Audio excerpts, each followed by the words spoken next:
Welcome back to a Weekly Manga Podcast book club series where we deep dive and explore the weekly shonen magazine series GACHIAKUTA by Urana. My name is Bruce. I am the proprietor of the White Gray Black YouTube channel and am, of course, joined by my constant co-host Gautam. Hello, hello. This week we are covering volume 11 of the series, which is chapters 86 through 94. Let's start with some quick thoughts on the volume. Gautam, you can kick us off here. I really enjoyed the volume. That was both like fun, funny, and there were some like wild twists along the way. Mm-hmm. Some good world building that felt like really naturally woven in. But zero action. But I really liked this volume altogether. Yeah. What did you think? Yeah, me too. I liked it. I think we're definitely getting back to, I mentioned in the first 5 or 6 or so volumes, we were kind of doing like a volume of downtime and setup, and then we had kind of a volume of action. We did that before we got to the big trash beast kind of thing, which took 2.5 volumes to complete. But it seems to me like we're going back to sort of a lower action world building volume, and then a volume that's more action focused. And this is definitely our lower action one. But yeah, no, I agree. I mean, I thought the lore stuff in this thing was cool. The new characters we got, I thought were great. It was fun. It was funny. It was interesting. It felt like it still felt like it had momentum even in the down phase, which I think is a difficult thing to do when you aren't, actively pushing your story forward and with action or confrontations or anything. So I think that's cool. And we got really what I would say is our first real twist of the series, which I think was really interesting. And I looked at we'll get there when we get there, but I looked at the title of that chapter. I was like, oh, cool. Maybe this is like, cause sometimes mangaka do like a little like, oh, this is just like a cute chapter, right? Like something special was happening and here's a cute chapter. I was like, oh, this is going to be a little cute chapter. It'll be, slice of life thing. And it turns out it was not that, which I really appreciated. So normally I don't pay attention to chapter titles, but this one I did. And I also thought the same thing. I thought it would be like a 0.5 type chapter where they just fill in a character a little bit. What I thought. Turned out it wasn't. So yeah, I also really like this volume. I have not disliked the volume so far. So this, I mean, it's great. So yeah. Well, let's get into it. Yeah, let's get into it. So let's start with chapter 86. This chapter is called Contact. We start out with a meeting between Arca Corvus and the Hellguard.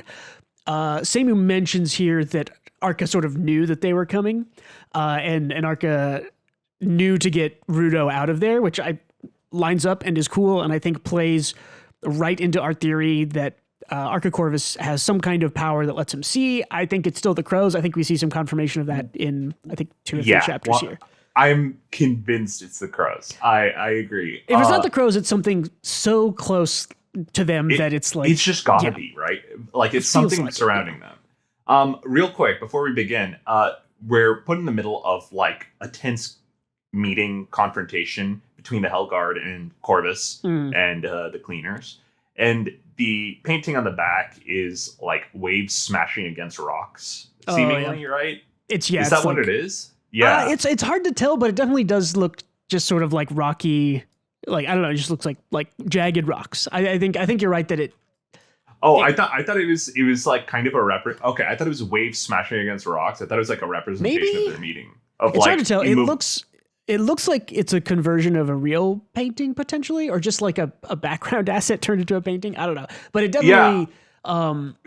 it represents their... If my initial thought is like it represented their kind of meeting where it's just like two intense people who aren't budging, Yeah, for sure. And I really like... the Hellguard girl who we meet here in a second. Yeah. The Hellguard here in this meeting is sort of like concerned about the damage the large trash beast did. That's kind of their, you have neglected your duties, Cleaners. The pretense that they came to this was essentially, hey, we heard there was a giant trash beast and it dropped a bunch of trash and it hurt people and that's your job. And she kind of implies you should have reported it. Yeah. Yeah. She's like, you should have reported it. And if you can't do your job, like, we're going to step in, because the Hellguard are, from everything we've seen in the Zonka flashback, the Hellguard to me seem like a larger force than the Cleaners. Yeah. The Cleaners seem like they're 25, 30 people, and the Hellguard seemed like it was, 100-200, something like that. So it's like the scouting expedition in like Attack on Titan, where they're just like a small group of specialists. But is what it feels like. But yeah, so. The Hellguard, the pretense and excuse she's using, as we see, Corvus debunks it, but like it's the audience can debunk it because the Katana Girl, their number one operative, was at the crash site during the crash. Yeah. And so I don't know if she was there during the crash, but very shortly after. So which does make me wonder if the Hellguard here was either watching or just as soon as they saw it, they leapt into action to do something about it. I don't know. But yeah, if not there before, they very soon after the, what is her? I forgot her name, but yeah, the girl from Zonka's flashback is there. I'm forgetting her name. I'm just calling her Katana Girl. Seeing where they sort of passed out or whatever. So, or dead, and taking her comb. I'm not sure if that is a Raider connection of some kind or if they're keeping track of Zonka. That's why they were there. I don't know, but. If I had to guess just from this chapter, and I guess the next one the little bit we see of the Hellguard is that while they are not going to be necessarily bad guys, I do think that I know this because I've seen Soul Eater and I've read Fire Force, and I know that in both of those series, if there is a large organization, it almost always has corruption and bad actors in it. Whether that's at the top or kind of underlings going against the people at the top. So my guess is that the sister here who we meet, right, her name is Choka Nijiku, which Nijiku is the last name of Zonka. So Choka here, she will probably end up being a good guy, but the Hellguard organization, my guess is that there's probably other things going on in there that we'll explore eventually, would be my guess. Yeah, and they're trying to, like, there's some real life parallels to, like, Nazis where they act like them, and they also they're like trying to flush out Spherites and stuff, and accuse Arcus of harboring a Spherite. But it that's what it felt like in the last volume, but it's more toned down here because she backs off pretty fast. Well, and it's I do not think I would make the comparison to Nazis. I think they seem like a peacekeeping police force, right? They seem like the police are here, and the cleaners were supposed to handle fires and they didn't, and the police showed up to be like, why didn't you handle your fires? We're both in charge of safety, different areas. I don't know. It strikes me a little bit more like that. But the Spherite hunting is like the biggest, and their general demeanor is what gave me that vibe. But I think you're more so right with how she was very reasonable in this chapter. Yeah, and also I think something that kind of informs my take on there will be some bad actors in the Hellguard. Maybe it's Choka, maybe it's somebody else. Is that we don't know why they want the Spherite, and we don't know who ordered Choka to go get the Spherite. She's not the top of the whole organization, right? She's captain of Red Horn's Company 1, right? Which is probably the best company, I would assume. But there's somebody above her, right? So because my guess Corvus would be, was like, I'm surprised that they sent you for this menial task. Yeah, like you the big guy. Yeah. They're definitely the heavy hitter. We'll see in a little bit. They're definitely the heavy hitters. So my guess is that it's either that she has some personal thing that she wants a Spherite for because she's doing bad stuff or personal stuff, or someone above her, which I think would be her dad, right? Isn't their dad still the head of the Hellguards? Or I guess we don't know if he is dead or not, but I think he still is. If we're giving them a charitable read, then I think it's just because Spherites are unknown quantities and variables that could cause tension in society. Here's a theory I just thought of that might be why.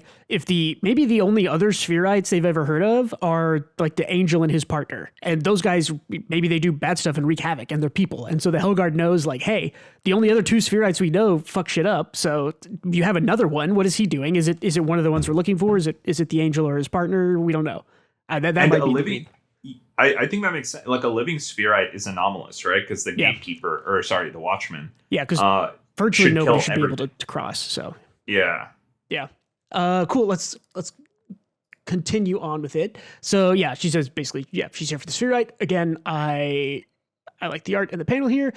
I like the transition here where she's on the right side. She says, I'm here for the Spherite. The text appears on the town that Rudo is in, and we see Rudo. Like that that is how you transition to like a new That's scene. great. Like that's it.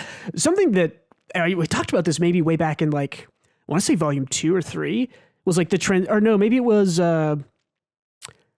during the volume where we first had all the fights and we were transitioning between them in those like 2 or 3 chapters. With like the ability to swap between scenes by Kei Urana is like unmatched. Like I don't know if I've seen a manga this good at like swapping to a new scene and being like having it feel like natural and cool and cinematic. Yeah, exactly. It's very cool. It's very well done. So yeah, I want to point that out. So they're in Whole Town. Bad name for a town. But they say it's famous for their ink. That's why they're here. That's why. Oh gosh, what's the painter girl's name? Who I've forgotten. Shoot. I have to look up. But we'll see it again. We'll see it's in here. Okay, that didn't work. But basically they're here to get ink for her because she's planning on painting her big mural that solidifies her as the sort of the magical artist of Canvas Town. Yeah. So, this is a funny foreshadowing for the end of chapter. Coming here that any adults is like asking to be kidnapped. And then we go over to Fu, who is talking to himself / what we're about to see, which is his little doll thing. Yeah, and he's following the kids around and kind of observing them and seeing what's going on. His doll in this scene seems like really bad in the sense that it very much seems like a devil on his shoulder. Evil doll.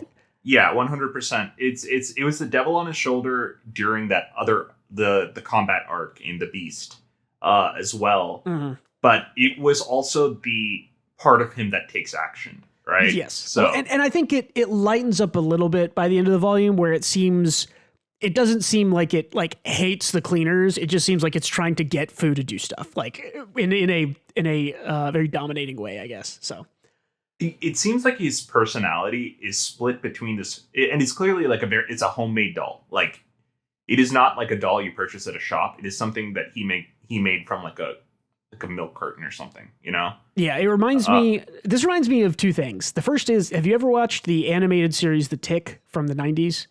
I haven't. Okay, there's an entire episode. It's maybe one of the greatest animated television episodes of all time. I don't remember the name. I don't remember the name of it, but the plot point is that the Tick, right, who is this like exceptionally dumb, strong character, makes a little wooden boy and like loves it like it's a real thing, and he just goes around being like little wooden boy, like, and they get put inside a whale who is running across America, and they have to. You should go watch it. It's hilarious, and it reminds me of Little Wooden Boy. Like I'll grab a picture of Little Wooden Boy, but it reminds me of that evil little wooden boy. Yeah, it reminds me of that, and then it reminds me Zatch Bell. He has a. Zatch makes a little guy like this, and that's. Oh, really? Okay. Yeah, yeah. Here's the Tick's little wooden boy, but that looks like Plank from Ed, Edd and Eddy. Oh, really?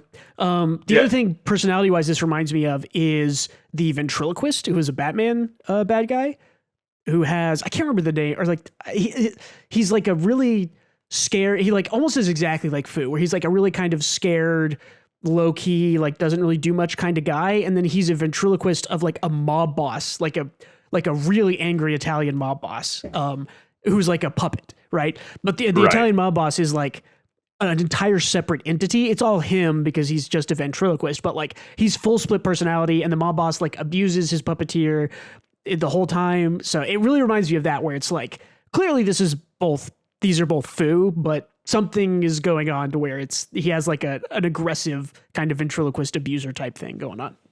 Yeah, it seems like his meek, unable to take action personality is like split off in his real self, and his vital instrument is just the part of him that does whatever it wants. It actually wants, you know? Yeah, kind of a split between oh gosh, I'm gonna have to remember my psychology. The id and the ego. One of those the id and the id, I think, is the one that wants like your carnal desire type things, like needs food, wants sex. So maybe that's kind of the darker one, and I think the ego is the I'm smart about stuff. Maybe that's reversed. I don't remember, but you're on point. I think that's what's going on here. He just split his personality with his vital instrument. We get the first of many great engine faces in this volume. Another thing I liked about this volume, a good engine face in almost every chapter. It's a presidential engine with a jaw jutting out and him having a glorious pose and sun behind him. This looks like this. It's funny. You mentioned the like sunbeams shooting out. This looks like Japanese World War II propaganda where they would put their warriors behind like the sunburst thing. Have you seen pictures like that? That is what this is. It's definitely going for that. So yeah, Fu says like, I'm going to go find Engine or whatever. But yeah, he's watching him and there's someone there and it's like, it's a kidnapper. And this is kind of a weird, funny little interlude thing. It's like, yes, this guy is literally trying to kidnap children in the middle of town by giving them candy. It's like, it's so stereotypical. It's almost like not even serious. It's just kind of like, okay, it's so over the top and direct that it's funny. See, it's like the textbook definition. It's like, I happen to have lots and lots of candy. Come over here and I'll give you some. He is very kidnapper. He's just a kidnapper. There's no like subversion here. Yeah, it's like, this is my profession and identity fully is kidnapper. But luckily Rudo can smell that he does not actually have candy on him and he's lying. And so he kicks him in the nuts very hard. Yeah. Which again, this is just like a funny, the first chapter is like serious and funny. It's all right. It was like it's a juvenile, but like silly joke. Yeah, exactly. But it's like elevated by the art, you know? It's like made funnier because of Urana's like incredible artistic talent. Like him getting absolutely destroyed while he's like hunched over and making like a weird pose. It's just very funny to look at. Yeah.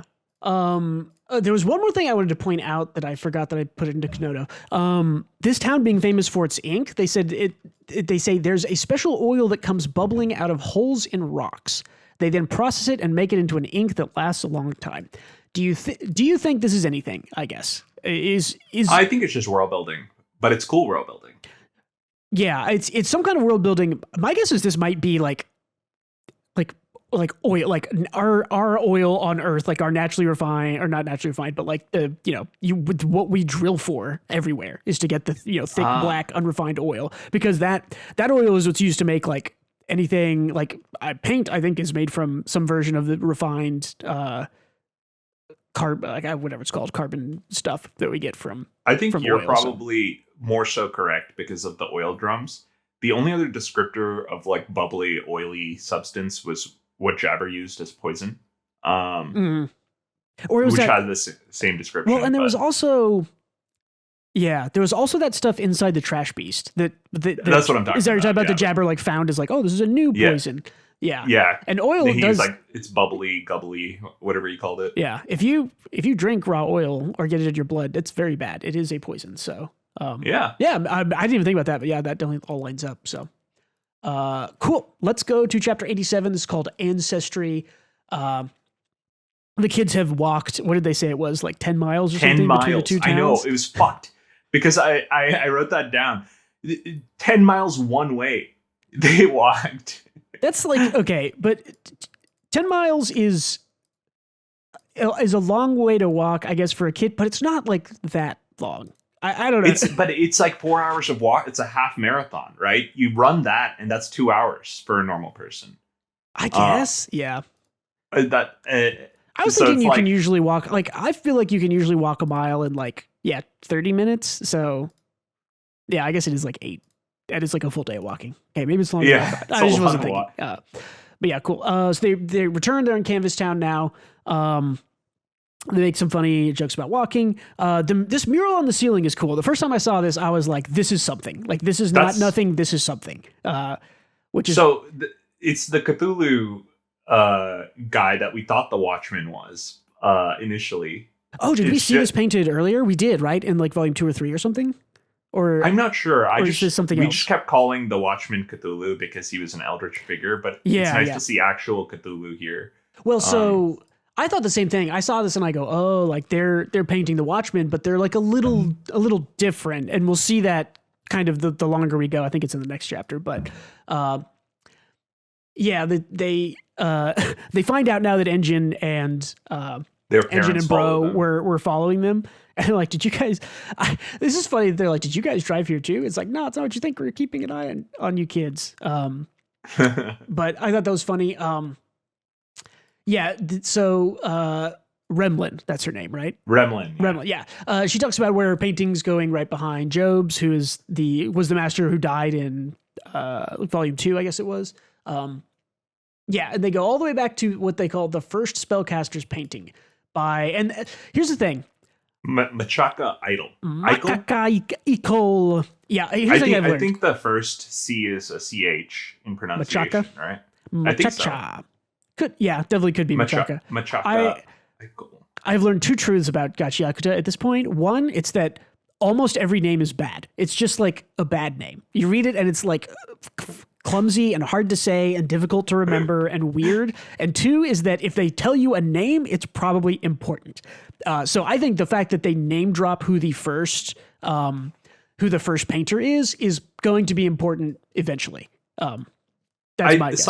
But it's funny you say, because I agree. They're all clunky names, but some of them have grown on me. Bundus has grown on me.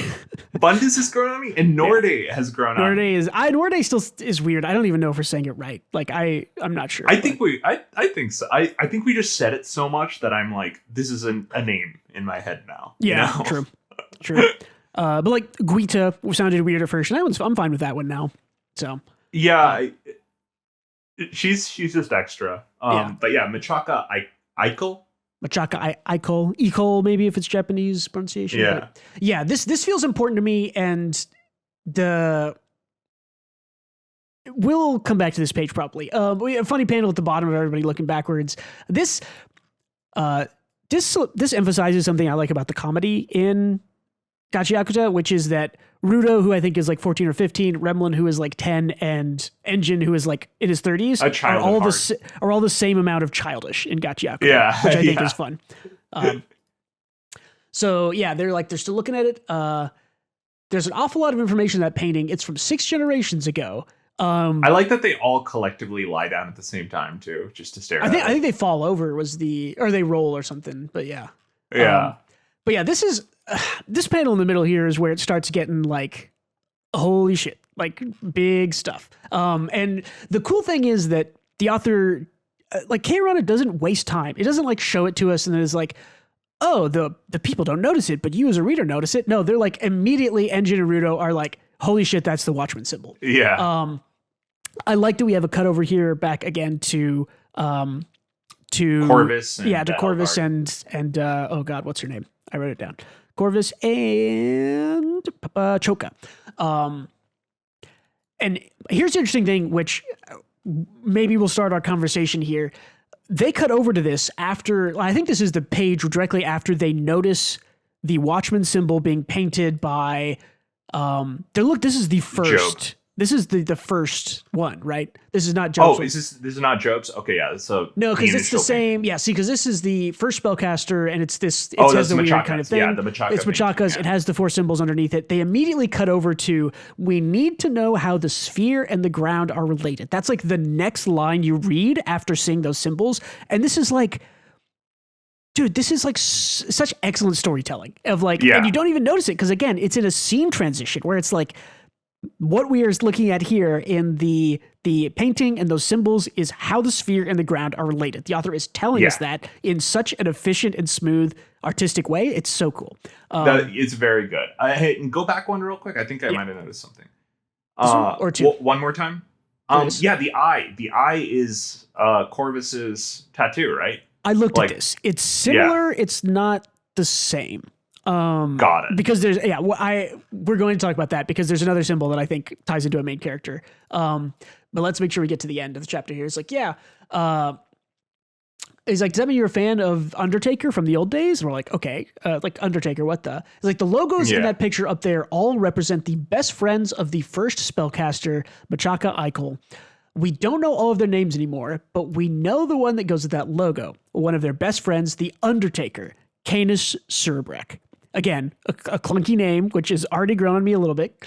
Is it not Sherbrek? Surbrek. I don't know. It's a backwards word, which is why it doesn't sound very good. But the reveal at the end of the chapter, which is very cool, is like, what? Is like Rudo says, like, my name is Rudo Sherbrek. It's like, which is weird because you didn't even think about it. It's like, I never knew Rudo's last name. Yeah, I didn't either. I wasn't curious about it. So it's like it's a cool little reveal. Yeah, it's a cool little reveal. So, so again, Remlin here is telling us that the logos in the picture represent best friends of the super spellcaster. So let's take a look at those 4 symbols. You already pointed out one of them, right? Is that this eye might have something to do with Arca Corvus, because the eye there is similar, not exactly the same. The Watchmen series symbol is on here for Rudo. I think this third one on the left, that's Engine's umbrella, right? Oh, like it's got to be. Yeah. It looks exactly like when his umbrella is unfolded. It does. Yeah. I think that's a strong theory, and it could explain Engine's like surprise face in a different way, I suppose. If that's I think so. Yeah. I think that's part of it. Engine's like an inherited title, so it very well could trace back, right? Yeah, he just a name he took that doesn't from his master.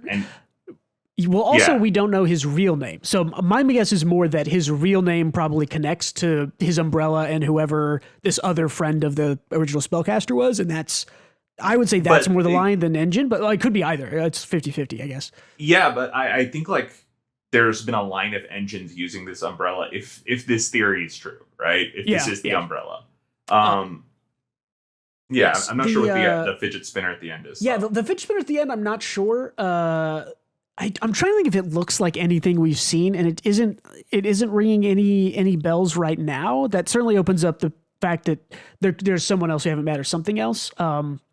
Maybe the medical girl, because we saw more of her this chapter, but that's a stretch for now. Yeah, the symbol doesn't remind me of anything. The other 3 symbols very much remind us of things we've seen. I mean, obviously the Watchmen series one, but the eye is similar to Corvus.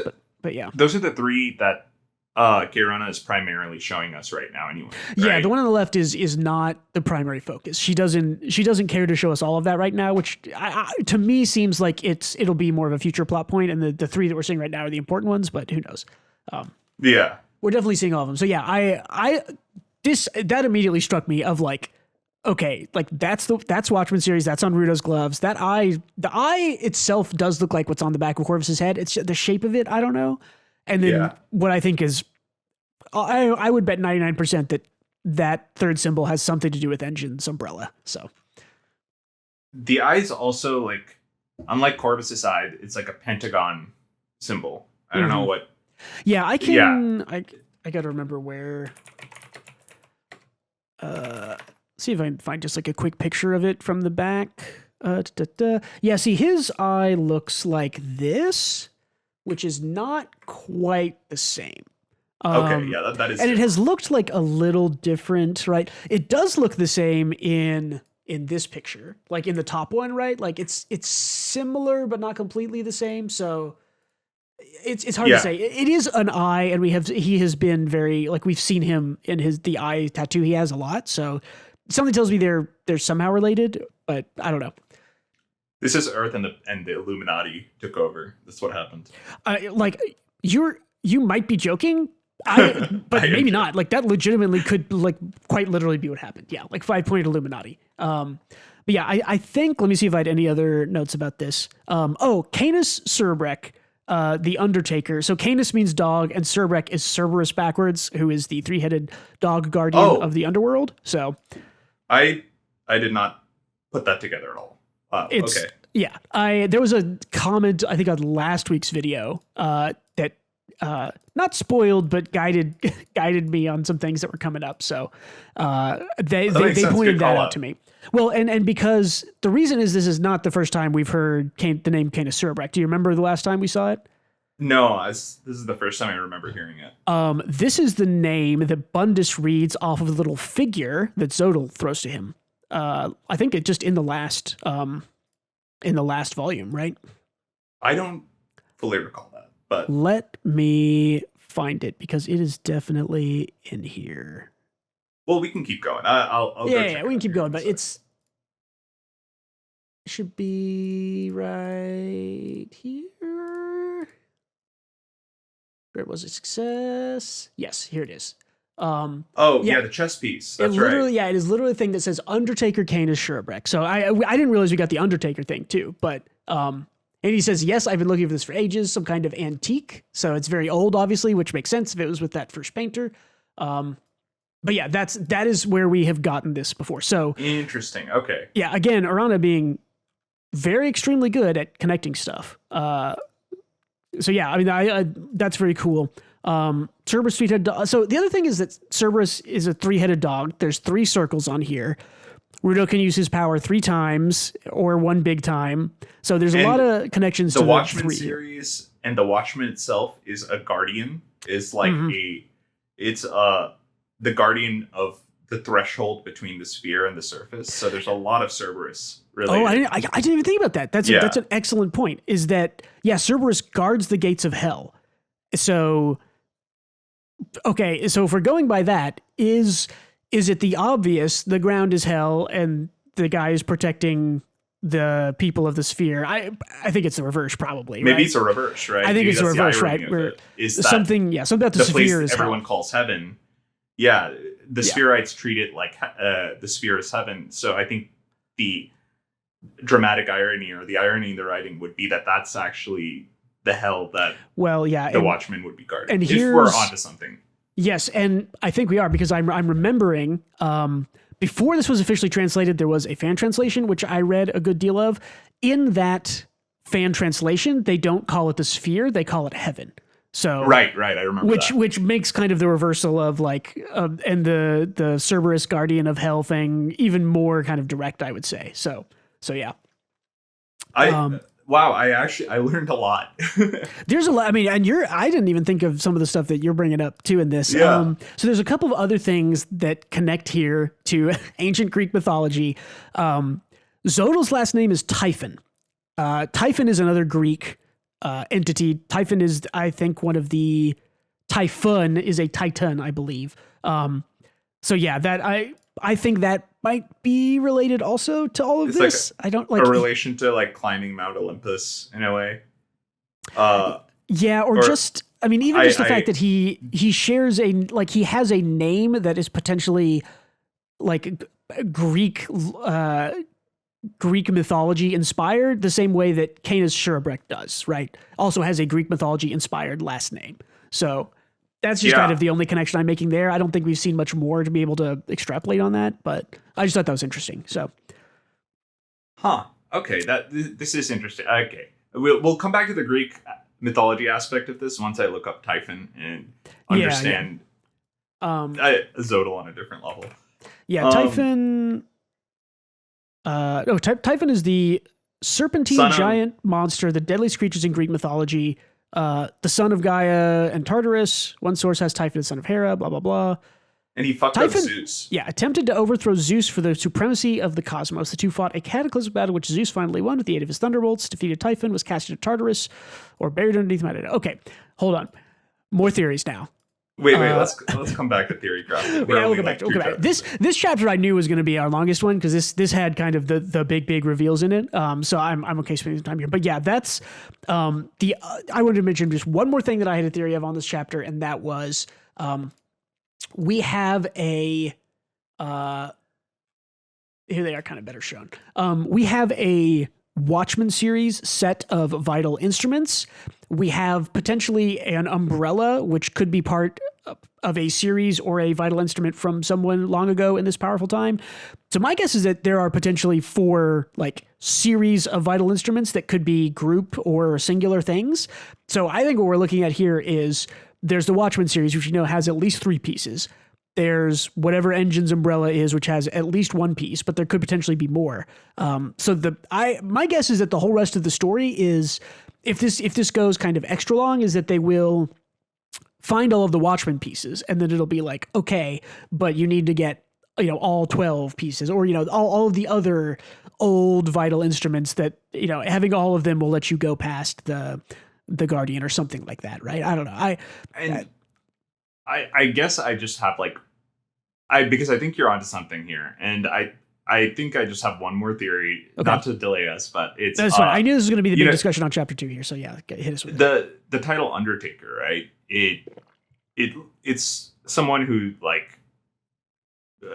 buries bodies and presents them for cremation or burial or whatever, right? Mm-hmm. But it can also mean taking one under. Which it makes sense if the sphere is heaven, an Undertaker, the Watchmen series traverses between heaven and earth and going down a level below. So he could be like the, like one, you could count him as like maybe a Grim Reaper type figure, but maybe like similar, a ferryman. A ferryman if we're going by Greek mythology, right? Yeah, for sure. Like Charon or somebody, but I think that navigate between heaven and earth. I definitely think you're onto something, because I think the word Undertaker also just it elicits the image of a living person whose job is of the dead, right? So they are like a person of two worlds. So they should be able to cross because they are living and they have to, go home and be in their town or whatever. But then they also have to go and be with the dead, and they are the person who takes you from living to dead. And I think that also connects because we've talked about from chapter 1 even, that this idea of one man's trash is another man's treasure, which is kind of the resounding theme. Discarded things and then discarded people. We kind of make that leap. If a discarded person is killed, or if a discarded person is a dead person, an Undertaker might be someone who can, I'm making up stuff on the spot here, like take dead people's power and put them into vital instruments. And that's why his vital instruments are so strong. I don't know. I'm making big leaps, but hey, I think we're onto something. It might be the case. If we call it, we can come back and be like, we recorded this on whatever date, October 9th in 2024, and we knew. So seemingly Rudo's dad is like the progenitor of the Watchmen series either way, and Rudo can traverse the rift between the worlds without the Watchmen even paying attention to him, right? Yeah, didn't even turn around to look at him. So yeah, and I don't. It's hard to tell the time frame when they talk about like the first spellcaster, because Job died and Remlin is young. So I don't know if this is like 100 years. I don't know if this is like 1,000 years, but I don't know if the original Undertaker, Canis Sherbrek, was Rudo's dad, or if it was just Rudo is in a long line of Sherbreks, right? It could be either. Yeah, I'm not sure, because Remlin doesn't seem to have an issue with the timeline, right? She says, Machaca and your dad were best friends. It's like, we should be friends. It's like, I think that's true. They questioned the timeline, right? Yeah, she would have been like, that was 300 years ago if it was 300 years ago. And they seem to have like some information, but not all the information, which tells me, that like maybe it's like 100 years-ish or something like that. But it also could be, right? Like if an incredibly powerful Vital Instrument user created the Watchmen series, it's very possible they're just still alive, right? Like his dad could just be 500 years old or whatever. Like who knows? So I anticipate his dad is definitely alive. Probably the Angel. Who knows? Yeah, for sure. It's definitely Rudo's. Last thing before we move on. That's hilarious. Rudo's shirt is flipping you off there. So okay, all right. What a little brat. Yeah. All right. That's the big lore chapter. The rest of it will be a little bit quicker. So chapter 88. I want to eat cake here. Where is 88? There it is. So Arca and Choka talk a little bit more about Rudo here. He's just kind of like, I'm not going to give him to you, blah, blah, blah. This is one of my favorite lines of the whole volume. She loves Engine. She has some kind of affinity for Engine, but it's funny. It's like, wouldn't you like to see your brother before loves you Engine. Yeah. It's just so funny that he's like, oh, it's like, don't you want to see your brother, like your family, your blood before you go? He's like, no. He's like, but that blonde guy with the tattoos, like, tell him I said hello. Like, tell him I was here. Which is like so funny because she's been so like aggressive and serious and dry. And she's like, but if Engine's here, tell him I was here and that I want to see him. Like, exactly. It's like very she's funny. Stark serious and intimidating, but of course Engine is a charmer. Everyone loves that goofball. Yeah, which is very funny. But yeah, we cut back over to here. Rudo, Rimlin, Engine. It's like, my name is Rudo Sherbrek. And yeah, this is where she goes and kind of like, I had no idea. We're like destined to be friends. It's like a total I like miracle. Rimlin. I hope she makes more appearances. Yeah, I like her frequently. Too. Also, Engine is really serious here, which again, we have known since volume 1, essentially, that Engine knows more than he's letting on. And so something about this, I don't know. Something's up. Yeah. no more theorizing, but yeah, something's up with Engine, which we have known, I think. Yeah, Rudo has groundling ancestry. Then what was he doing on the sphere? This is what you would be asking if you were a groundling, right? Like, why would a groundling be up there? We're two different people, essentially. That's why people are so interested in him as a spherite. Yeah. Did someone from that bloodline move up to the sphere, or did the bloodline start on the sphere and one of them came down to the ground? Bro here is popping some interesting stuff. Really, I think you could be a very important connection between the sphere and the ground. This is the stuff we were talking about, right? The Undertaker thing is just a connection, I think, between sphere and the ground, living and dead, heaven and hell. Sounds like you stumbled across a good piece of information. Yes, I agree. We talked about it a lot. I guess I'll spout off a very quick theory here. The theory is essentially that, like, obviously they're the same groups of people, right? Like, I don't think there's actually any difference between someone who's born on the sphere and born on the ground. I think the Watchman in the middle probably just, if someone passes him and isn't protected, it kills him. Like, doesn't matter, up or down. So yeah, that would be my guess. I agree. Yeah, there is no difference between the two, of course. And that's the point of I'm sure. But yeah, I think Arcus has like a good line on this. I think we might have skipped a panel, but oh yeah, maybe right before Zanka's sister leaves, right? She drops the fact that she's trying to get Rudo. And because Arcus says, judge a man purely by his race and exert pressure on innocent civilians is what you're doing, is basically what he says. Judge a man purely by his race is like, Arcus doesn't see the world that way. Rudo is the same as him. Yeah, despite being a spherite. Also, nice use of the race card, boss man. The lady instantly, for people not watching, Arcus is black, right? Yeah. Lady, it was just a very funny. He brought up race, and the lady's like instantly like, yeah, that's my B. I acted too hastily. That's my bad. I mean, Arcus and Reimu are both presented, I would say, as black characters. So yeah, they're both black. And interesting not a whole lot of race conversations happening in Japan, but a good call out by K-Ron, I would say. And I don't think she was talking about literal race, but it represents literal race. It applies to both. Right? Yeah, it applies to both. Yeah, it applies to both. Exactly. Yeah. So yeah. Good. Exactly. So the chapter aligns with what you just said, and that they're both the same. Yeah, for sure. I think this is a very one human group, race, whatever you want to call it. So we get this is just a reinforcement of kind of what we already knew was going to be the goal. What the MacGuffins were going to be is, if he collects the whole Watchmen series, I can cross the border without dying. I feel like we already know that he doesn't need all of them, but like you already fell and didn't die, my dude. Like, you had with one. Like, I think you'll be fine. Yeah, exactly. But he thinks it's a fluke. But yeah, reading between the lines, we both know, and the audience knows that he can probably cross the border just fine without. Yeah, but I guess the question then is how how do you get thousands of feet up there? So more good engine faces here. And they ask him, in that case, how'd you get here in the first place? He's like, did you die when you fell down? He's like, it's like, anyway, it seems like a good idea to track them down. He's like, every piece of the Watchmen series and the Undertaker. So this is, I love the Remlin face in the reaction panels, because she just doesn't know what's happening. Yeah. Like, there's no realization to the right where the right two panels. It's them being surprised and then like having more questions, and Remlin's just like head empty, no idea what they're talking about. Yeah. Again, I think this is also a great engine face, even though it's like very, very couple of lines, but yeah, I love it's like a Saturday morning cartoon strip face. Yeah, for sure. But yeah, again, just reinforcing kind of the MacGuffins, chase down the Watchmen series, find the Undertaker, who now do we want to call Mask Guy from Ammo Flashback? Let's call him the Angel, because we're not 100%. Yeah, I guess you don't know. My guess is that's the Undertaker, if I had to put money on it. But we'll call him the Angel. Makes sense. Yeah. That's what we know it is. There's a moment between Rudo and Engine here that I think is really good. It like shows character growth, which is a very good thing. A thing I enjoy.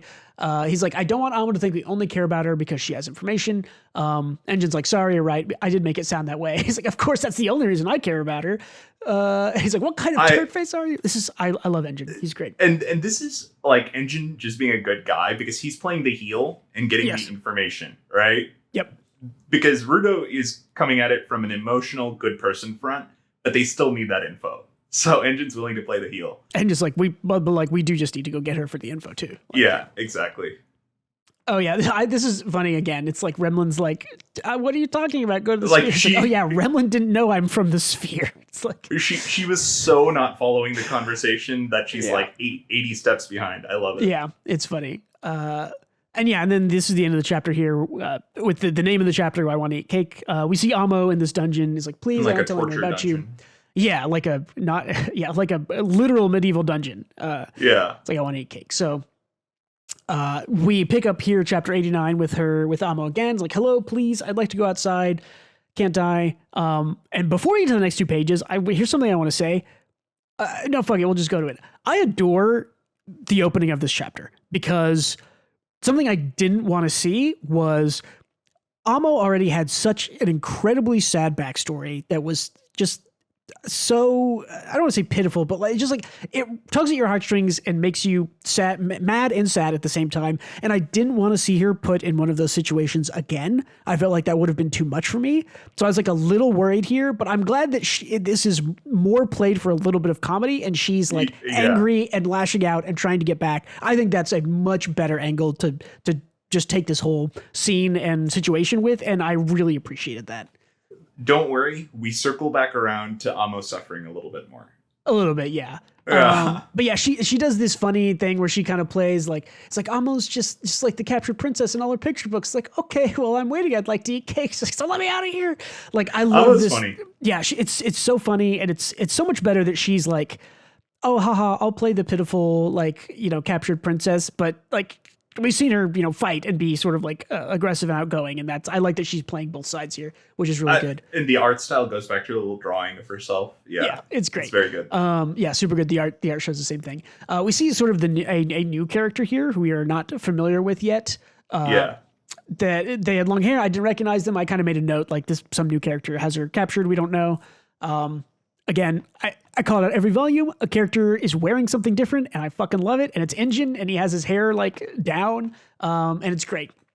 He's fucking cool, dude. He's so cool. Yeah, like I'm definitely going to double down on my take that the next Gojo, where it's everybody loves him and thinks he's cool and is awesome, and all the girls think he's hot, and there's a bunch of. No, I think Engine is gonna.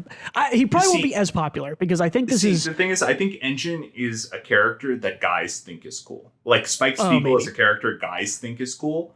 Gojo is a character that girls think is cool. I'm not sure. Yeah. Engine feels like Gojo, but I think he is very much a dudes think he's cool, and chicks are like, all right, he's fine. I have no idea.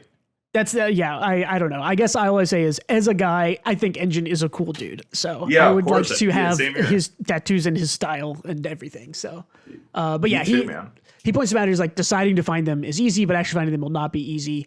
The Fu finally shows up and inserts himself into the story again. They're like, well, we don't know anything. They're chatter. And he's like, it was Jabber who got the Watchmen series. Shoes, sir? Yes, sir. His face is so, like, the faces here are so funny. Fu is such a dork. Yeah. And he makes the request of Engine again. Please make me your minion. He's like, not a chance.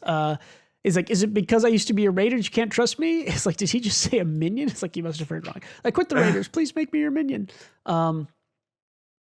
He's like, a second ago you said Jabber took the Watchmen series, right? He's like, yes, I did. Did you hear about how it went or anything? Like who he took them from? And this is funny. Fu has like a little flashback. He's like, of Jabber being like, it was boring. I hate taking stuff. There's nobody takes some. Basically, it's like she didn't fight back or she couldn't fight back because she was too weak. So he's like, he thought he'd get a good fight out of somebody with the Watchmen series. He has a strange comment of now I'm all turned on, which we'll just go past real quick. Jabber's just nuts. Jabber is just a weirdo. But yeah, I think this decision to insert Fu into the group is great because what this means is that basically anything that the Raiders knew kind of before the big battle arc, that information can now be transferred through Fu to our protagonists, which is like you have to figure out how am I going to get my protagonist the information they need that exists in the world. I think this is a really good way to do that. We know Fu wanted to be made a thing. We put him in there and he can share stuff like this, right? Where it's like, he knows that Amma was attacked by Jabber and stuff like that. So, and so they trust Fu's information because on the premise of what Remlin said, where Fu can't enter this town with any kind of bad intentions. Yeah. Because in Canvas Town, you can only enter, and we saw that earlier too, in the intro to Canvas Town, you can only enter if you have good intentions. And it's not even like, I want to kill someone, bad intentions. It's just like even selfish intentions. It's like if you want to steal anything or trick anybody, it's not going to let you in. I want to make my name. I'm here for the profit only. It's like, it won't let you in, right? Yeah. So good Fu is in there with good intentions. But I think the thing that'll make him more of a double agent character is his split personality. Because current Fu has good intentions. But like evil doll Fu doesn't, right? So he probably worked around the town security system on accident. Yeah, true. It could be, because his second quote unquote bad personality is in the doll, which I assume is a vital instrument. I would guess that the whatever protection it is doesn't apply to that. So yeah, but cool. But we get kind of more a trail of MacGuffins leads us to the person who made the chokers might be a giver who has a part of the Watchmen series.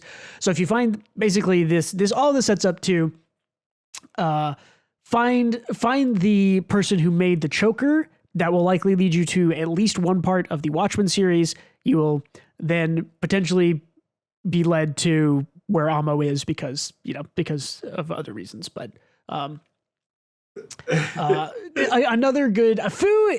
I think Fu is like in the group now. Don't you? It feels like. And I think he's gonna do a heel turn and be bad because of his split personality. But I like him. I think he's very funny.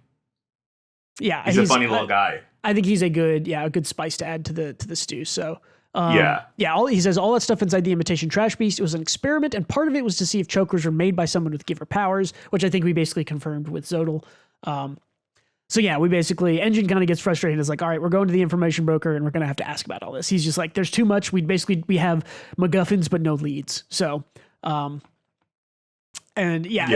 bro is like, if you lost your mind, it's like, you want to go to that pain in the patella for answers? It's like, that's the worst idea. Pain in the patella. What is a patella? Is the patella your tailbone?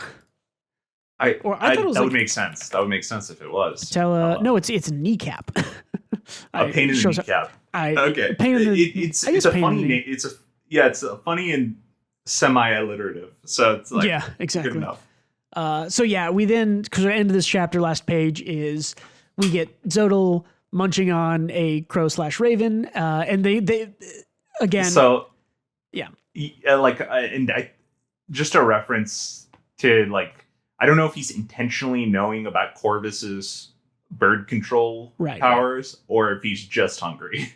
Yeah, that's kind of the foreshadowing that I'm getting, is that when he sees a raven or knows about it, he knows it's Corvus and he takes it down and then captures it, and because he's a fucking weirdo, he eats it later. Like, that is the path that I'm following on this.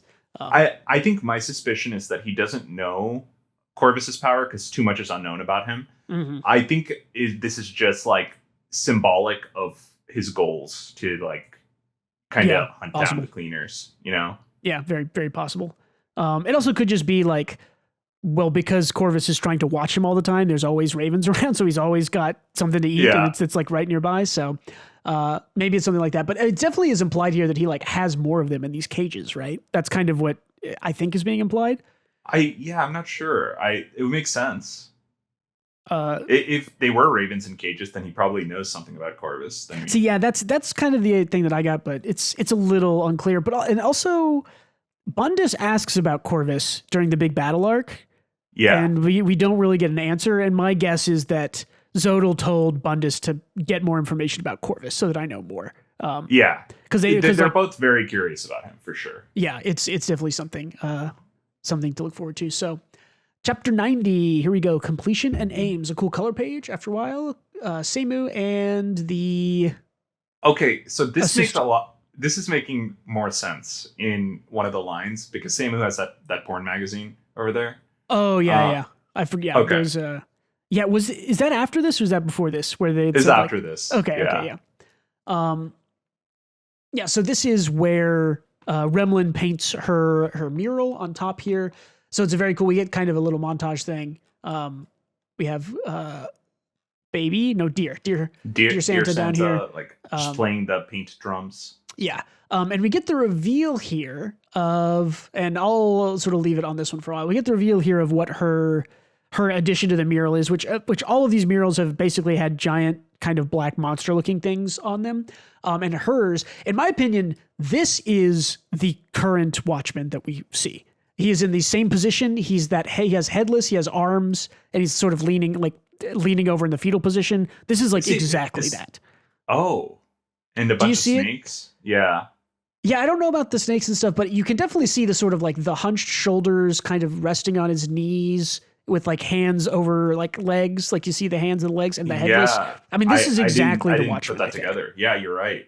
Which, yeah. I don't know if this is relevant, but the Titan that we looked up, Zodal's Titan, is made up of 100 snakes. Oh, interesting. Yeah, Typhon. It might be completely irrelevant, but interesting to see snakes here anyway. Yeah, little snaky like things. But this raises more questions for me of, okay, if this is the Watchman in the current age painted by our current sort of paint master, does that mean that the Watchman used to be different when it was painted by the other masters? Because it looks different each time, right? Is it the same entity? Is it different entities? Are they... that's a good question. I don't know. There's a lot of questions here that I think go unanswered, but there's a lot of implications that we see things that you go and I thought the same thing, like you said earlier, where I saw them and I was like, oh, those look like the Watchmen when you first see them, and then you see this one, and you're like, wait, that's exactly the Watchmen, like almost exactly stylized, but what we've seen of the Watchmen previously. So presumably, though, those are previous Watchmen, right? Like something like that. Previous Watchmen or previous forms of him, if they change form for some reason, or different people being like playing the Watchmen. I don't know. There's a lot of ways it could go. So. Why are these artists tied to the Watchmen? Like, that's a lot of questions. Yeah. Yeah, that's another good question. Yeah, why is the artist tied to the Watchmen? Why do they paint that? Because she clearly kind of states that like when she paints, sometimes she isn't like paying attention. It's like a magical trance, I guess, kind of. I think she mentions that way back in like volume 2 or 3. But so yeah, I don't think she is like, I've seen the Watchmen and I'm painting it. There's some kind of influential force either in the brush or something that is making her paint this. So. It's kind of funny that we called the Watchman Cthulhu for the longest time, and the first Watchman is literally just Cthulhu. Is it where maybe we entered a trance state and aligned with the Watchmen as well. Well, and I mean the fact that this is taking from like some different mythologies with Undertaker stuff and Greek stuff, I would not be surprised if there's a little bit of Eldritch, horror stuff thrown in here. Oh, definitely there. Because the style of it for sure. We just saw Cthulhu. Yeah. Cool. So, this is where we get the good conversation between Rudo and Engine, where Engine's kind of like, are you ready to take things into your own hands and go do stuff? And he's like, Zanka helped me, gave me the push. That's why I was able to put some things behind me. He's like, I want to find the Watchmen series. I want to find ammo. So I will make contact with the information broker, and I'm going to ask again, will you help me, Engine? And I'm like, this is like super... I don't know. This is like that character growth. This is a big moment because this is like the first time Rudo has considered them good enough allies / friends to ask for something. And I think this might be the first time he said Engine's name. Truly in the manga. I think this is like the first time he said Engine. Yeah. I feel like he's maybe said it before when complaining. I don't think he has. Maybe not. If someone noticed in the comments, let us know. Yeah, that's interesting. I don't know if anyone would be tracking this, but I think this is the first time. Either way, it's a big moment for Rudo. Yeah, well, and thinking about Japanese society, it is a sort of casual, important, like it relays a closeness when you just use someone's name to address them, rather than putting a kun or a san or whatever in front of it. So yeah, maybe that's what's happening here for sure. But Rudo looks very wide. I was about to say his head is really small in this picture, is what I'm noticing. Yeah. I don't know if it's a head or if he's just wearing very wide clothes, but this is like the one panel. His head looks small to me, right? Like, look where his arms are. I don't know. Yeah, his head looks small. the one moment of janky art I've noticed in this whole manga, but it's fine. Yeah. But yeah, a little flashback of how Rudo used to kind of ask for help. He's like, you know everything. I want you to tell me. But now he's like, I'm asking you to help me. Again, character growth, like we're saying. And he says, you know, he has his eyes look really sad here. Engine's eyes. And I think what's going on with Engine, man? Okay. This is both sad, but I think he's also kind of seeing himself, right? Yeah. Because he mentioned that Rudo was just like him when he was younger, but he's like watching him grow up. So I can't tell if this is the same sad eyes we saw before or worried eyes or whatever, or if he's just like appreciating that Rudo's growing up. Yeah, it's kind of hard to tell. But yeah, he says if it's coming from the new Rudo, I'd be more than happy to, which is like, this is direct in the sense that he's literally telling me, you've gone through character growth. I will now agree to help you. But I don't care because it's been executed well the past 90 chapters. So he's acknowledging his growth. I like that. Yeah, exactly. We had maybe one of my favorite Engine faces of the whole thing. I know, it's like, oh, you're lucky, right, Rudo? And he gets like this wide, flat face. Cartoony ass face. I love it. A minion will follow his master to the ends of the earth. It's like, I never approve the minion thing. This is also like Fu's funniest pose where he's like doing the subservient hand position. Yeah.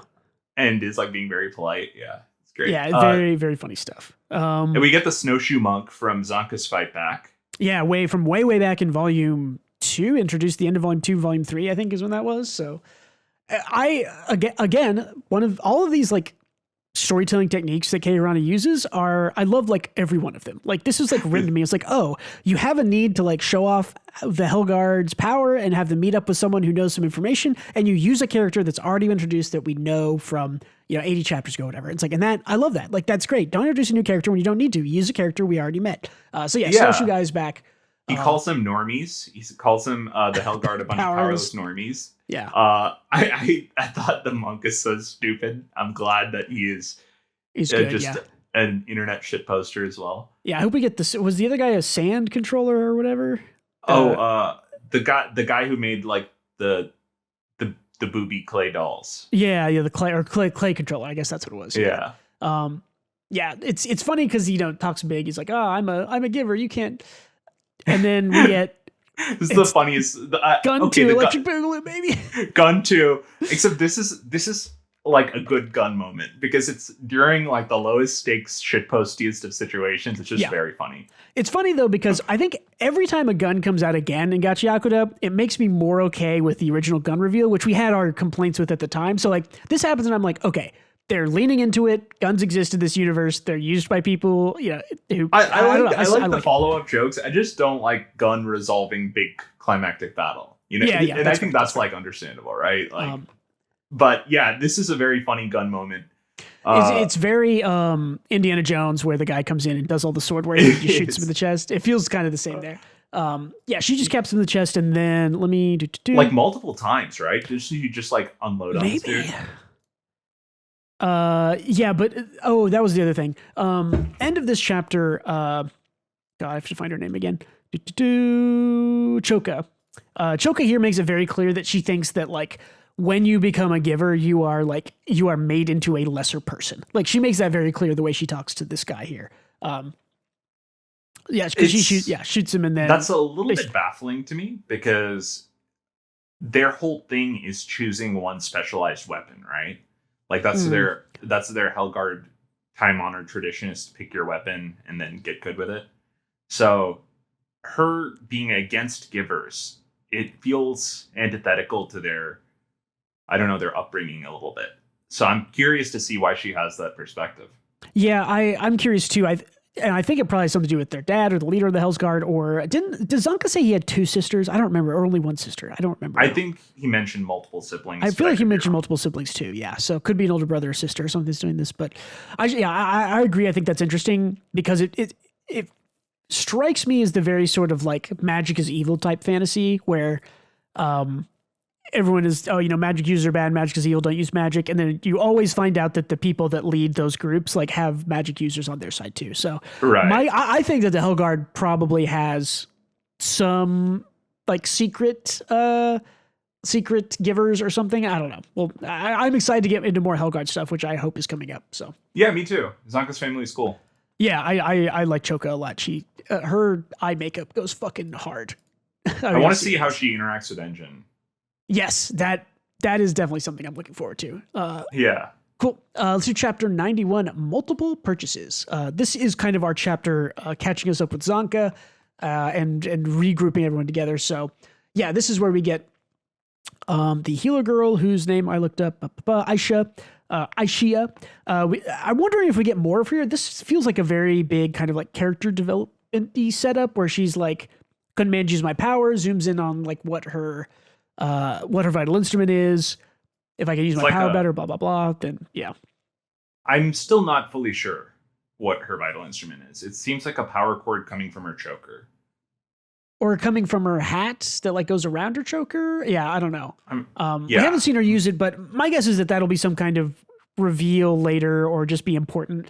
I don't think you don't get a page like this where a side character is like struggling with their use of a thing and it focuses on them to not pay that off later. So if they don't pay that off, that'll be disappointing, but I think they will. I think they've done it almost every time now. So, yeah. Zanka, yeah, this I like this again. It's like you healed a gaping hole in my stomach in a week. What are you so unhappy about? It's like if only Aisha could have inherited 1% of her brother's confidence. And the fucking smug, the mask maker, right? I can't remember his name. Yeah, the armor guy. Yeah, the armor matchmaker. It's like this is another funny part. This is maybe the funniest volume overall. Like, there's just a lot of funny moments in it. He's like, "Oh yeah, Zanka, your sister was here," and he's like, "Why?"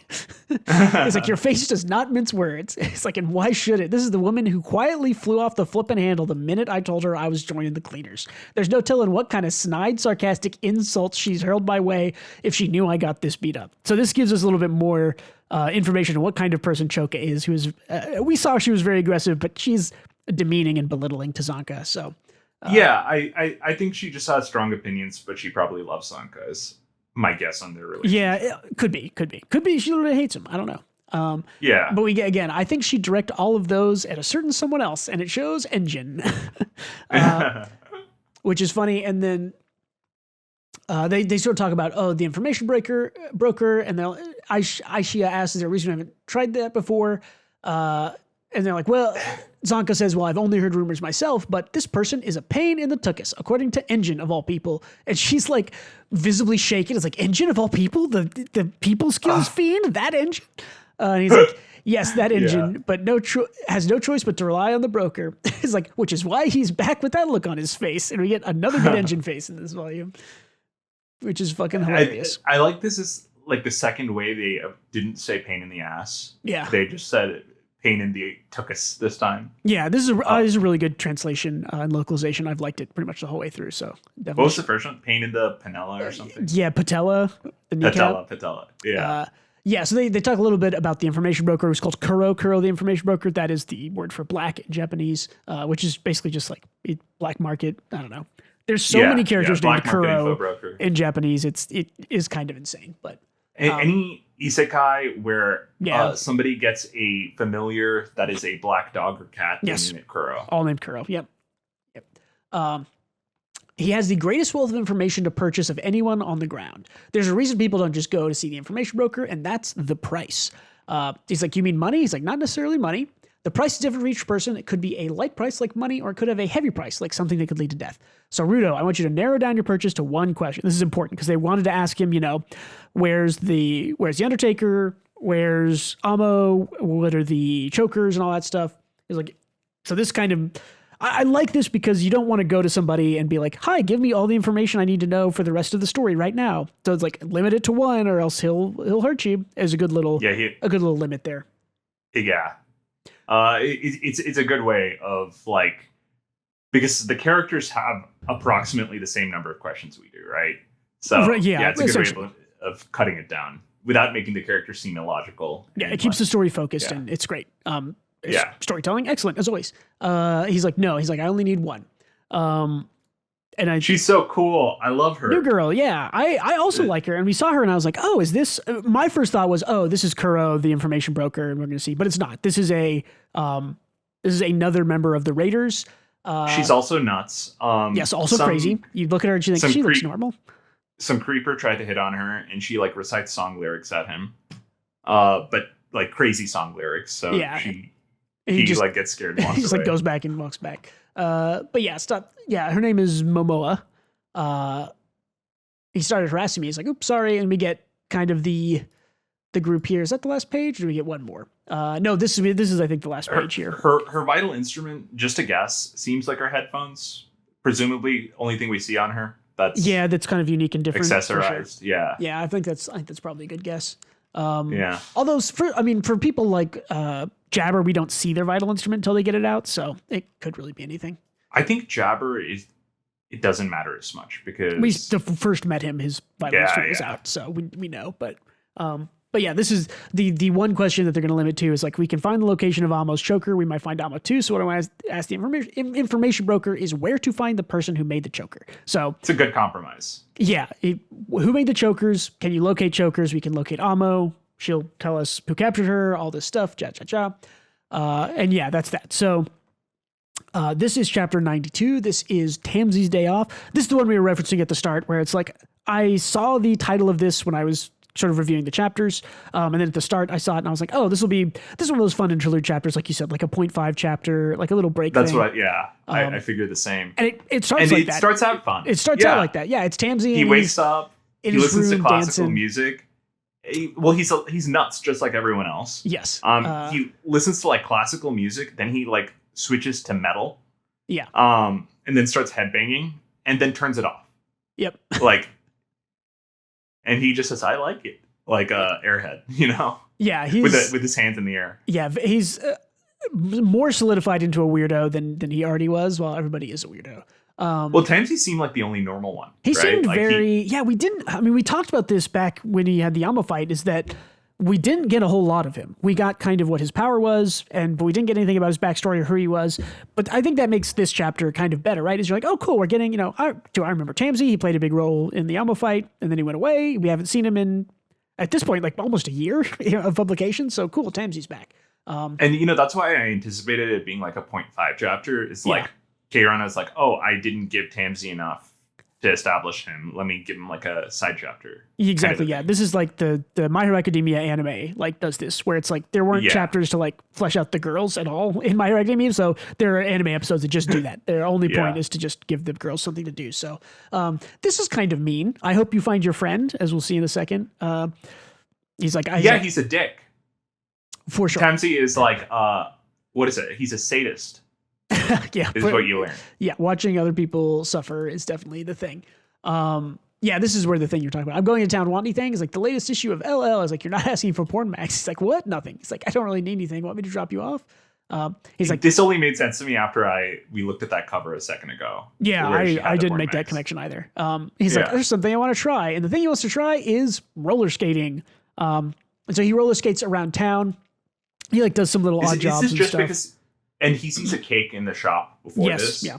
And he's like, oh, I really want that. And now we're here where he's like, and the wild thing is football stadium.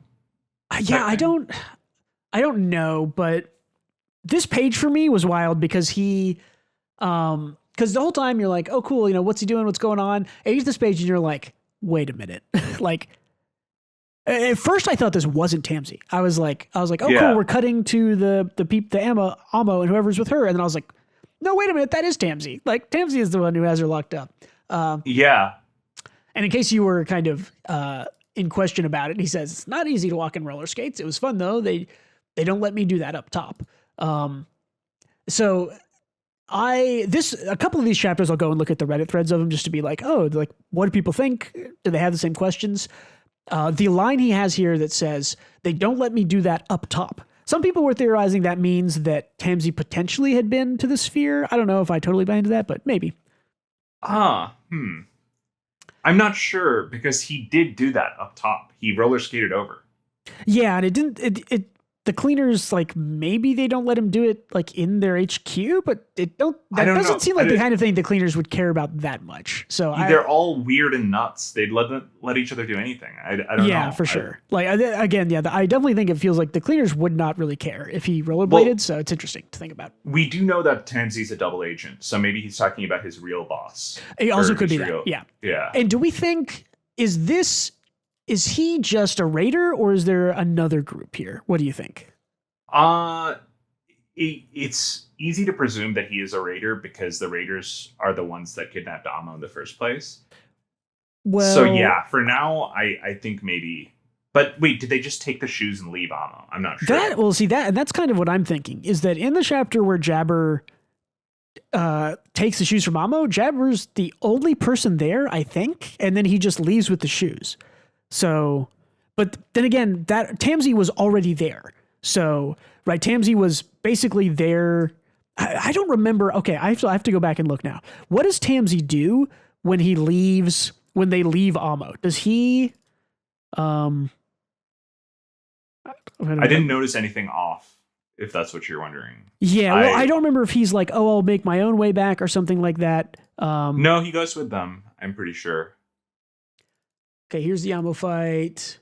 There's Tamsi using his stuff. I think it might be the next volume, but...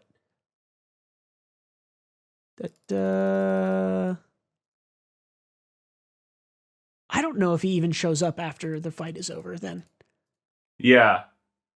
So maybe he just disappears and... Yeah, we would have noticed, we noticed suspicious glances. I think we would have noticed. I think you're right. So I think it's just kind of, you're supposed to forget about him and he's introduced here, but... so we'll have to see how... In this panel, just to describe it for people listening audio, he bought the cake just to eat it in front of Amo because Amo wanted cake earlier. And he's like, this is delicious. This is amazing. He's just being a real prick about it. Yeah, for sure. And I like that she gets really mad. Like, again, Amo is not just a damsel in distress. She's angry and fighting back as much as she can. So I think that's cool. Is she but it's sad because the taunts are working because Amo is just a distressed human being with for sure.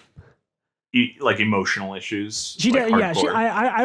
I would say that's the best descriptor of Amo. Is Amo has trouble controlling her emotions in all angles. For obvious reasons. But yeah, so that is all of 92. 93 chapter here. We have Kuro the information broker. We're driving in the car again, which I think is great because we get to see his name, who I've forgotten again because there's so many names in this series. Who's the driver guy? Oh, Gris. Yeah. So if you're wondering why you and Follow had to come along, it's because it takes 2 days. Again, another great engine face. There's so many good ones in this volume. It's like, that's practically the ends of the earth, which, 2 days driving is, if they're driving, let's say they go driving 60 miles an hour, 2 full days driving, 2 8 hours, it's like they're going, 500 miles, something like that. So 600 miles, which is far, definitely in this world, but, and ultimately boring. I get why Engine's freaking out. For sure. Yes. He's like, I need somebody can't sit still. Can drive and keep me awake and stuff. It's also funny because they brought Fu along. Rudo here is like, we're not going to play a trash piece, sorry. Or maybe this is Fu? That's Fu. No, that's Rudo. Fu has the eye lines. Yeah. He has the eyes. There you go. Yeah. Ridiculously long highway to get to no man's land. So this is, our previous run to join is just barely outside of the polluted zone. So I think the odds of us running a trash beast are pretty low. I like that Engine is like, oh, he said it. Like he said, it's low to run into a trash beast. He put up the flag. Yeah, which is when I read this on this page, I made a note and I was like, oh, he means put up the flag as in put up the flag that we're now going to get attacked by trash beasts. That is what he meant. Well, it's a double meaning because it also is the flag that Kuro, the information worker, puts on top of the building. So I think this is pretty much like a double meaning thing, which is again an excellent transition. Again, excellent transition. So they're like, yep, supposed to be on top of this building. We had a little bit of other people talking about the information broker. I heard he's quite eccentric. Rumor has if you offend him, he'll feed you to trash beasts. And Corvus is just like, don't remember, only ask him one question. Hold on. This is some hidden funniness in this panel with, is her name Simui? Seimu? Seimu? Seimu, yeah. Seimu is calling him eccentric while reading a porn magazine. Do you say she's reading a porn mag? I just noticed that too. Yeah, that's funny. So we get on top. I don't know what you were expecting. I was not expecting this, but I do love the information broker already after only a chapter and a half. He's so funny. He's so weird. It's like everyone is weird in GACHIAKUTA, and somehow they're all weird in completely different ways. They're all eccentric in vastly different styles. So the info broker is this like very fat man, with like I don't even know what's up with his hands, to be honest. It's like he either doesn't have fingers or is not putting his fingers into the holes of the. But it's like gloves. a water balloon in the middle, right? Like it's like inflated. It's weird. I don't know. Like this picture up here looks is like he clenching a fist. This looks like a clenched fist. This one does look like inflated, but that might just be an art thing. So I don't know. But he's like incredibly flamboyant. He's sing-songy in his tone and his like, his gait. He feels like a like have you ever seen the Producers, the musical? Yes, I have. He looks like Nathan Lane to me. Like if you had to get a guy to play this guy live action, get Nathan Lane on this. He looks like a kind of like a younger at this point, like a 40-year-old Nathan Lane that's a little bit fatter than Nathan Lane was ever. But yeah, a weirdo. But like instantly, I love this guy. Me He's too. insane. As soon as anyone who introduces themselves on the first panel, like this is it's great. He's like the fun thing about him is he like turns around, all our characters there, and he just starts spouting off like things that he basically shouldn't know. He's like, "Oh, you helped with the mural in Canvas Town. Like you're starting to grasp how things work." It's like Remlin must have been overjoyed. Like he shouldn't know the name of Remlin. He has never met Remlin. Yeah, he just knows everything. Yeah. Yeah, and Rudo's immediately like confused. It's like Rudo's more confused than he's ever been. It's like this guy sure knows a lot about us. You think he's a giver? It's like doesn't look like he's using any powers. Oh, and he has I think I don't know the page of it, but he says something to Engine. He says something to Engine about like, oh, and it's Engine who doesn't want me to use his real name. He's like, that son of a trash piece mentioned my real name again. Do you think Engine's real name is going to be something like incredibly obtuse, like all of the names have been, or you think it's going to be something very goofy that he's embarrassed of? I would say, in general, our main characters have had better names than the bad guys. Like the bad guys have generally have worse names. I have to imagine Engine hates his name though, right? So I have to imagine it's very like dorky. His name's gonna be like John Smith, or I get what's the Japanese version of John Smith, like Akira or something, or like something that doesn't fit him, or something that's dweebish, like Ned or something like that. You know, like because he's this cool badass, and Engine sounds like a badass name. So I have to imagine his real name is like something really nerdy or lame. It's either that, or I read this more as his real name either carries some kind of negative weight for him or is something important, which I think with what we saw with how his umbrella could be important. Yeah. I think it's more that his given name has baggage on it, that he doesn't want to use it because it reminds him of being a kid or reminds him of who he was or something like that. That's kind of how I read it. But it definitely could just be his name is dumb. That would be it would be a very Engine thing to rename yourself because you thought your name was dumb. It's the thing is, it could go both ways, right? Because Engine is just like a goofy and serious character at the same time.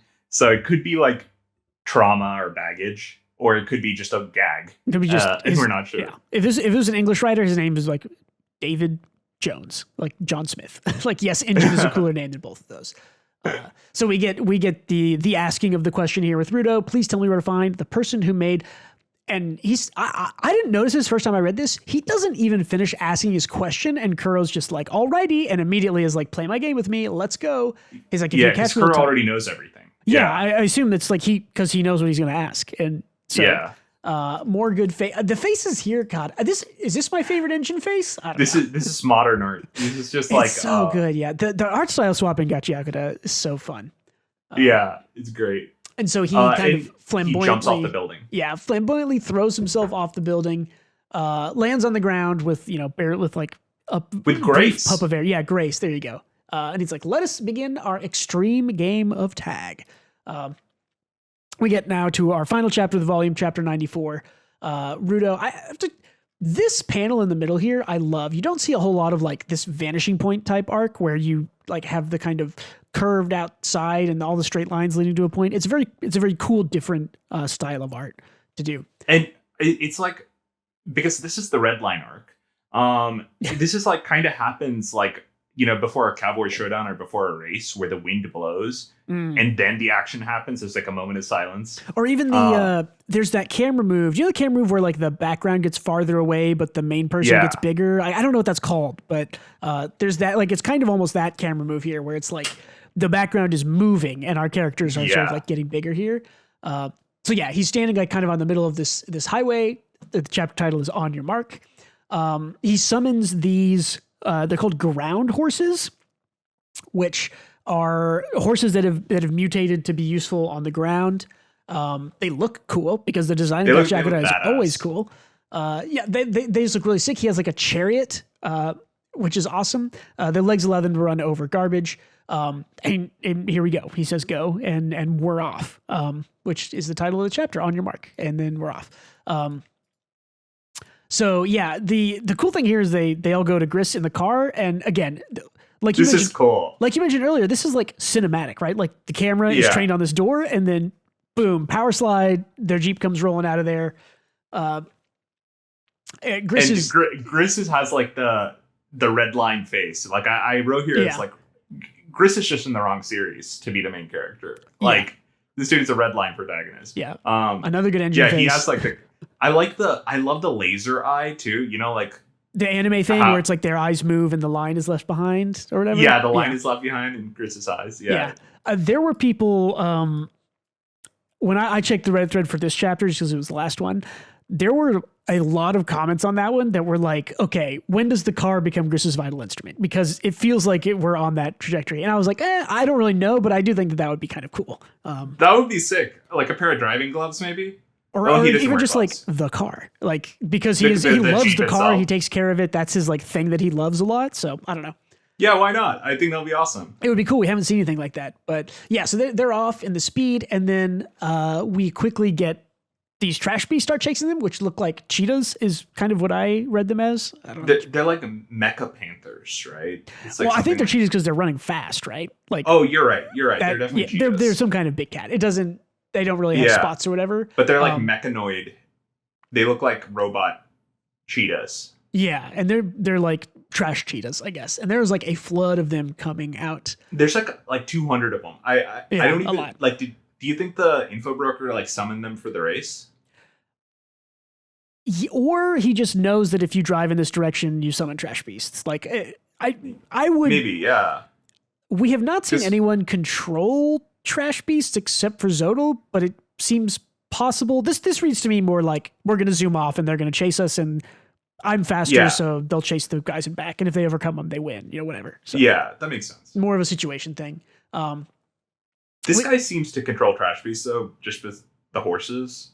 So, well, the horses are not trash beasts. Are they not? No, they just calls them these like ground horses. Like horses mutated due to pollution, so they're not made of trash. They're animals that mutated, I think. So. Oh, okay. That makes sense. Yeah.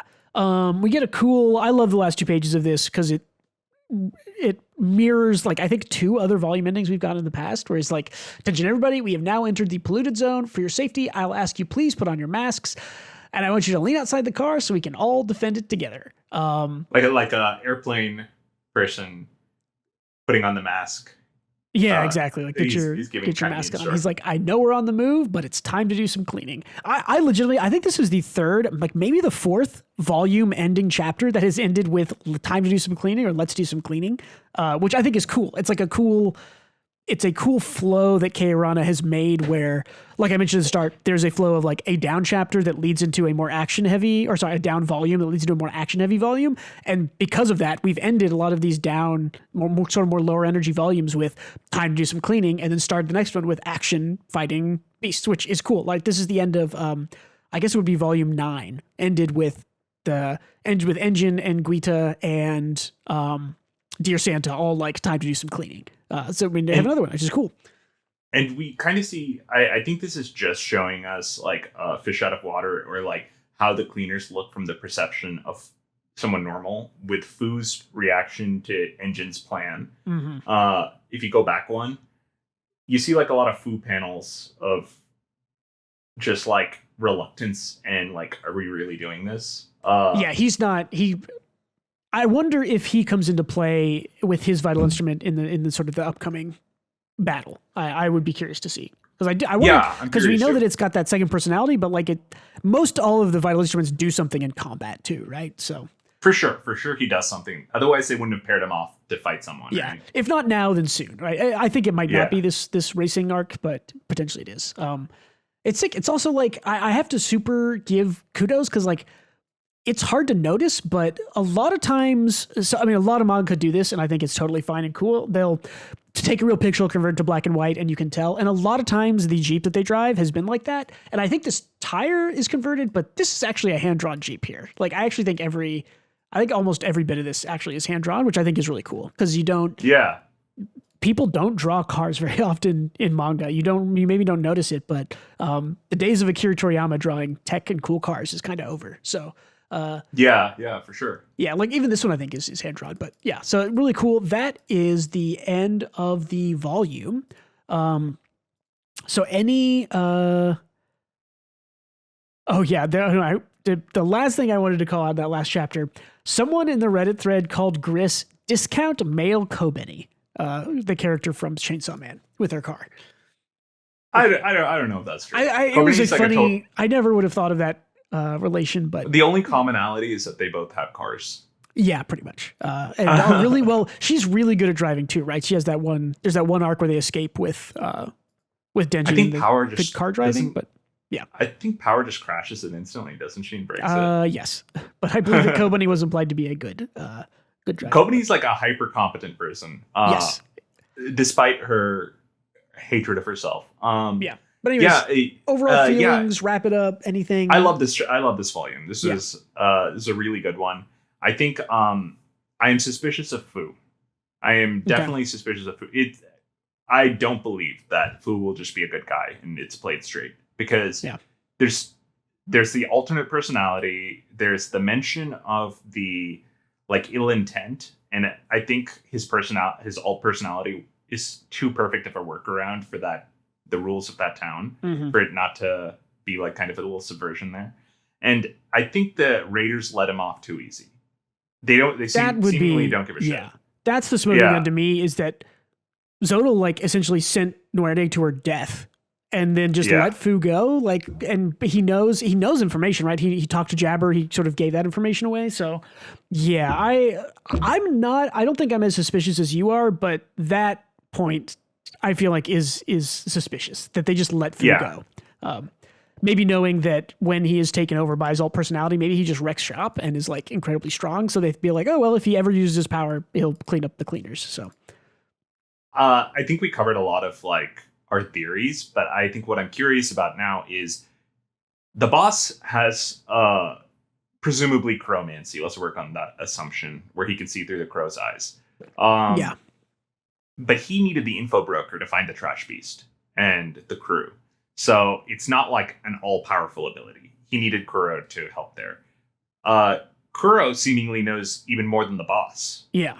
I wonder what his power is, or what his like vital instrument that lets him do this is. Or maybe he just has like a solid network. I don't know. Yeah, I don't know. I'm definitely curious about that too, because the other things he's shown that he's done don't seem vital instrument related, like jumping off the building, landing, driving away on the horses. It's like none of that really feels like vital instrument, but I don't know. If I had to guess right now, I would probably say something like either mind reading or something like that. So if he just meets or sees someone, maybe he can read their mind. That's how he knew all that information of the people who came up. He knows Engine's real name. He knows all that stuff.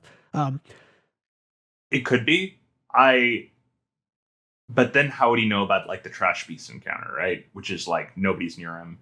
Everyone involved is in the sky. It's like yeah, that's true. I don't know. It's a good question. I think we'll probably learn next volume if I had to guess. I think so too. Yeah. And Tomzi's whole deal. I'm curious about Tomzi. Yeah. What's his alignment? Tomzi, we keep learning about more stuff about Engine. I feel like I don't know if we're there yet, where it's time for like the reveal of who Engine is or what he knows or what. It doesn't feel like we're there yet, but I think I don't think we're close yet. I think we have like a lot of immediate stuff we need to unpack before we get to the Engine backstory. Something that I mentioned, I guess last volume, was that it kind of felt like the end of the big Inside the Trash Beast arc felt like a big end of part 1 to me. And I think that's solidified even more that this is a distinctly different style of storytelling in these chapters that is different from part 1. In part 1, we almost exclusively saw the story through Rudo's eyes. There were a couple of flashes to Jabber and Zodal, but they were very few and they were not very often. In this volume, there's a lot of point of view swaps. We see stuff from Fu's point of view. We see Zanka. We see Corvus. Tansy.